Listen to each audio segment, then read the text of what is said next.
السلام علیکم ورحمۃ اللہ وبرکاتہ۔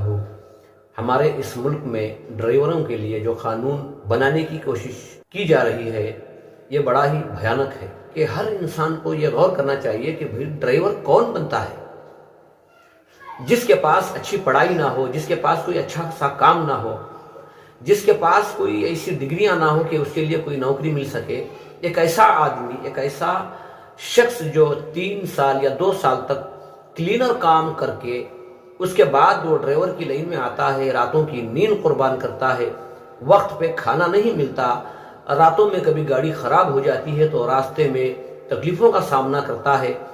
یعنی ڈرائیور کام میں خاص کر ہم نے جو دیکھا ہے اس میں جتنی تکلیف ہے شاید کہ دوسرے کاموں میں نہیں ہے، کیونکہ راتوں کو نیند جاگنا، وقت پہ کھانا نہ ملنا، یہ ساری تکلیفوں کا سامنا کرتا ہے ڈرائیور۔ اور ایسے ڈرائیور پر جو غریب گھرانے سے، جو غریب آدمی ہوتا ہے وہی ڈرائیور ہوتا ہے۔ کہیں دیکھا ہے کہ کوئی مالدار، کوئی پیسے والا ڈرائیور کام کرے گا؟ گاڑی چلا کر مال کی حفاظت، جان کی حفاظت اور گاڑی کے ساتھ اپنے آپ کی حفاظت کرتے ہوئے راتوں کو نیند جاگ کر جو لوگ ڈرائیور کام کر کے لوگوں کی امانتیں ان تک پہنچاتے ہیں، ایسے لوگوں پر اگر ایسا قانون بنا دیا جائے کہ اگر کہیں ایکسیڈنٹ ہو جائے تو 7-8 لاکھ پیسے بھی دیں اور 10 سال اس کے لیے جیل بھی کریں، ذرا دل و دماغ سے سوچ کر دیکھو میرے بھائیوں، وہ غریب آدمی اپنا گھر چلانے کے لیے جو ڈرائیور کام کر رہا ہے وہ 7-8 لاکھ کہاں سے لائے گا؟ اور اتفاق سے اگر اسے جیل بھی ہو جائے تو اس کے گھر والوں کو کون پالے گا؟ ان کی ضرورتوں کو کون پورا کرے گا؟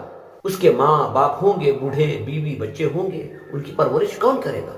کہ ایک غریب آدمی ہی ڈرائیور بنتا ہے، کوئی امیر آدمی ڈرائیور نہیں بنتا۔ میں سلام کرتا ہوں ہندوستان کے ان ڈرائیوروں کو جو وقت پر مال کو فروخت کرتے ہیں اور ان کی محنت کے بلبوتے پر جو لوگ آرام سے بیٹھ کر کھا رہے ہیں، وہ ڈرائیور جو اپنا وقت قربان کر کے، اپنی نیند برباد کر کے، وقت پہ کھانا نہ کھا کے جو لوگوں کی امانتیں وقت پر پہنچا رہے ہیں، ان کے لیے میری طرف سے سلام ہے۔